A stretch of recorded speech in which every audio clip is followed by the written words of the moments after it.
నమస్కారం. ఈరోజు మనం మన రాజ్యాంగ చట్టం 2లోని ఒక కీలకమైన అంశం గురించి మాట్లాడుకోబోతున్నాం. భారత ప్రజాస్వామ్య వ్యవస్థలో అసలు అధికారం ఎక్కడుంది, దాన్ని ఎవరు నడిపిస్తున్నారు? ఈ ప్రశ్నలకి సమాధానం మన 2 మూలస్తంభాలైన శాసనసభ మరియు కార్యనిర్వాహక వర్గం దగ్గర దొరుకుతుంది. వాటి గురించి వివరంగా తెలుసుకుందాం. సరే, ఈరోజు మనమేం చూడబోతున్నామో ఓసారి చూద్దాం. ముందుగా మన పార్లమెంటరీ వ్యవస్థ ఎలా నిర్మితమైందో చూద్దాం. తర్వాత చట్టాలను చేసే శాసనసభ అధికారాలు, వాళ్లకుండే ప్రత్యేక హక్కుల గురించి చర్చిద్దాం. ఆ తర్వాత రాజకీయాల్లో స్థిరత్వం కోసం తీసుకొచ్చిన ఫిరాయింపుల నిరోధక చట్టం గురించి తెలుసుకుందాం. అక్కడ్నుంచి కార్యనిర్వాహక వర్గం అంటే మన రాష్ట్రపతి, గవర్నర్ల పాత్రల గురించి విశ్లేషిద్దాం. చివరగా అసలు అధికారం ఎవరిది, నామమాత్రపు అధికారానికి వాస్తవ అధికారానికి మధ్య ఉన్న తేడా ఏంటి అనే చాలా ఆసక్తికరమైన విషయాన్ని పరిశీలిద్దాం. మన ప్రయాణాన్ని భారతదేశ పార్లమెంటరీ వ్యవస్థ యొక్క పునాదిని అర్థం చేసుకోవడంతో మొదలుపెడదాం. ఇది కేవలం ప్రభుత్వ నిర్మాణం గురించి మాత్రమే కాదు, అసలు అధికారం ఎలా పంపిణీ చేయబడింది, దాని వెనకున్న బ్యాలెన్సింగ్ యాక్ట్ ఏంటి అనే దాని గురించి. ఇది చాలా కీలకమైన ప్రశ్న కదా. ఈ మొత్తం చర్చలో మనం దీనికి సమాధానం కనుగొనడానికి ప్రయత్నిస్తాం. మన రాజ్యాంగ నిర్మాతలు ఈ అధికార సమతుల్యతను ఎంత అద్భుతంగా రూపొందించారో చూడాలి. ఎవరు చట్టాలు చేస్తున్నారు, ఎవరు వాటిని అమలు చేస్తున్నారు? ఈ ప్రశ్నలకు సమాధానాలు దొరికితేనే మన ప్రజాస్వామ్య వ్యవస్థ ఎలా పనిచేస్తుందో మనకు పూర్తిగా అర్థమవుతుంది. చాలా సింపుల్గా చెప్పాలంటే మన రాజ్యాంగం ఈ 2 పెద్ద పిల్లర్స్ మీద నిలబడుంది. కేంద్రంలో అయినా రాష్ట్రంలో అయినా సరే. శాసనసభ ప్రజల తరపున చట్టాలను తయారుచేస్తే, కార్యనిర్వాహక వర్గం వాటిని దేశమంతా సక్రమంగా అమలయ్యేలా చూస్తుంది. ఈ రెండింటి మధ్య సరైన సమన్వయం ఉంటేనే మంచి పరిపాలన సాధ్యమవుతుంది. రైట్. మన మొదటి పిల్లర్ అయిన శాసనసభ గురించి కొంచెం లోతుగా చూద్దాం. మన దేశ భవిష్యత్తును నిర్దేశించే చట్టాలన్నీ ఇక్కడే రూపుదిద్దుకుంటాయి. కేంద్ర స్థాయిలో మనకు 2 సభలుంటాయి. అందుకే దీన్ని ద్విసభా విధానం అంటారు. లోక్సభలో సభ్యులను మనమే నేరుగా ఎన్నుకుంటాం. అందుకే డబ్బుకు సంబంధించిన విషయాల్లో లోక్సభకే ఎక్కువ అధికారాలుంటాయి. ఎందుకంటే అది ప్రజల డబ్బు కదా. దాన్ని ఎలా ఖర్చు చెయ్యాలో ప్రజలు ఎన్నుకున్న ప్రతినిధులే నిర్ణయించాలి. అదే అసలు సూత్రం. మరోవైపు రాజ్యసభ రాష్ట్రాల హక్కులకు గొంతుకగా నిలుస్తుంది. సింపుల్గా చెప్పాలంటే చట్టసభల్లో సభ్యులు ఎలాంటి భయం లేకుండా స్వేచ్ఛగా తమ అభిప్రాయాలను చెప్పడానికి ఈ హక్కులు చాలా అవసరం. సభలు వాళ్లు మాట్లాడిన దానికి బయట కోర్టుల్లో కేసులు పెట్టలేరు. అయితే ఇవి అపరిమితం కాదు. కేశవ్ సింగ్ కేసులాంటి వాటిలో ప్రాథమిక హక్కులకు, పార్లమెంటరీ హక్కునకు మధ్య ఒక సమతుల్యత ఉండాలని న్యాయస్థానాలు స్పష్టం చేశాయి. సరే, బయటనుంచి వచ్చే ఒత్తిళ్లను తట్టుకోవడానికి పార్లమెంటరీ హక్కులు ఉన్నాయి. కాని సమస్య లోపలి నుంచే వస్తే, అంటే గెలిచిన శాసనసభ్యులే అస్థిరతకు కారణమైతే, ఈ అంతర్గత ముప్పును మన రాజ్యాంగం ఎలా ఎదుర్కొంటుందో ఇప్పుడు చూద్దాం. 1967లో హర్యానాలో భలే గమ్మత్తైన సంఘటన జరిగింది. గయాలాల్ అనే ఒక ఎమ్మెల్యే కేవలం ఒక్కరోజులో 3 సార్లు పార్టీలు మారారు. అప్పణ్నుంచి ఈ ఆయారాం గయారాం అనే మాట భారత రాజకీయాల్లో ఒక సామెతలా నిలిచిపోయింది. ఇది కేవలం ఒక వ్యక్తి కథ కాదు, ఆ రోజుల్లో రాజకీయాలు ఎంత అస్థిరంగా ఉండేవో చెప్పటానికి ఇదొక పెద్ద ఉదాహరణ.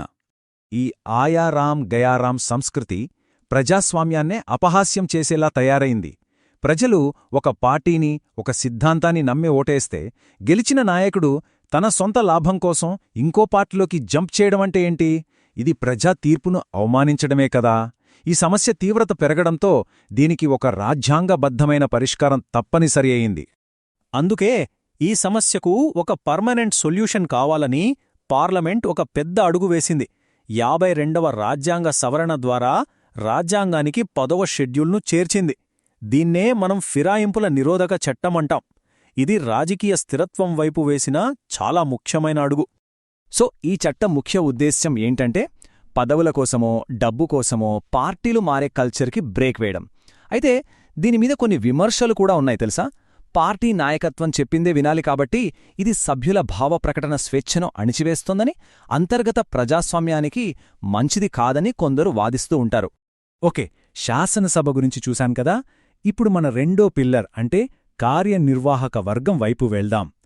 చట్టాలు చేయడమే కాదు, వాటిని సరిగ్గా అమలు చేయడం కూడా చాలా ముఖ్యం. ఆ బాధ్యత వీరిదే. ఇది ఎలా ఉంటుందంటే, కేంద్ర స్థాయిలో ఒక సెటప్, రాష్ట్రస్థాయిలో అచ్చమలాంటిదే ఇంకో సెటప్. కేంద్రంలో దేశానికి అధిపతిగా రాష్ట్రపతి ఉంటే రాష్ట్రాల్లో గవర్నర్లుంటారు. వాళ్ల అధికార పరిధులు వేరైనా రాజ్యాంగపరంగా వాళ్ల విధులు, బాధ్యతలు దాదాపు ఒకేలా ఉంటాయి. ఇక్కడ మనమొక చాలా ముఖ్యమైన విషయం గమనించాలి. రాష్ట్రపతి అయినా గవర్నర్ అయినా వాళ్లకు రాజ్యాంగం కార్యనిర్వాహక అధికారాన్నిచ్చింది, కాని వాళ్లు తమ మంత్రిమండలి సలహా ప్రకారమే నడుచుకోవాలి. ఇదే మన పార్లమెంటరీ ప్రజాస్వామ్య వ్యవస్థలోని అసలు కిటుకు. ఇది మనల్ని చాలా ఆసక్తికరమైన పాయింట్కి తీసుకొస్తుంది. అదేంటంటే నామమాత్రపు అధికారం వర్సెస్ నిజమైన అధికారం.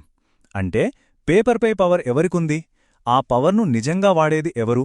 ఈ తేడాను అర్థం చేసుకుంటేనే మన సిస్టం ఎలా పనిచేస్తుందో తెలుస్తుంది. ఈ ఒక్క వాక్యం మొత్తం విషయాన్ని చాలా సింపుల్గా చెప్తుంది.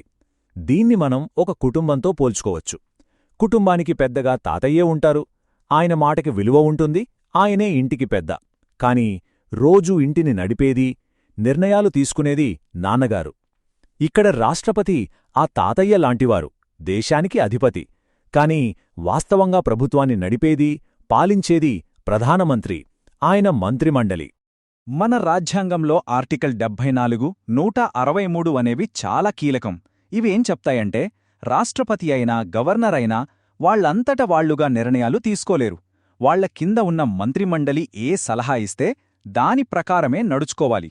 ముఖ్యంగా 44వ సవరణ తర్వాత కేంద్ర మంత్రిమండలి సలహా రాష్ట్రపతికి తప్పనిసరి అయింది. సో ఈ తేడాను అర్థం చేసుకోవడం చాలా ముఖ్యం. మన దేశంలో అధికారమనేది ఒకే వ్యక్తి చేతిలో కేంద్రీకృతం కాకూడదు. ప్రజలు ఎన్నుకొన్న ప్రతినిధుల చేతిలో ఉండాలి. ఈ సిస్టమ్ అదే నిర్ధారిస్తోంది. అయితే ఏ పార్టీకి పూర్తి మెజారిటీ రాని కొన్ని ప్రత్యేక పరిస్థితుల్లో రాష్ట్రపతి లేదా గవర్నర్ తమ విచక్షణాధికారాలను ఉపయోగించవచ్చు. అది ఈ బ్యాలెన్స్ని మరింత సంక్లిష్టంగా చేస్తోంది. సో చూశారు కదా, మన రాజ్యాంగ నిర్మాతలు ఎంత అద్భుతంగా ఈ బ్యాలెన్స్ని సృష్టించారో. ఒకవైపు దేశానికి ప్రతీకగా రాష్ట్రపతి, మరోవైపు ప్రజలకు జవాబుదారీగా ఉండే ప్రభుత్వం. కాని నిజ జీవితంలో ఈ బ్యాలెన్స్ ఎప్పుడూ ఇలాగే పర్ఫెక్ట్గా ఉంటుందా? భవిష్యత్తులో వచ్చే సవాళ్లను తట్టుకునేంత బలంగా మన వ్యవస్థ ఉందా? ఇది మనందరం ఆలోచించాల్సిన ప్రశ్న.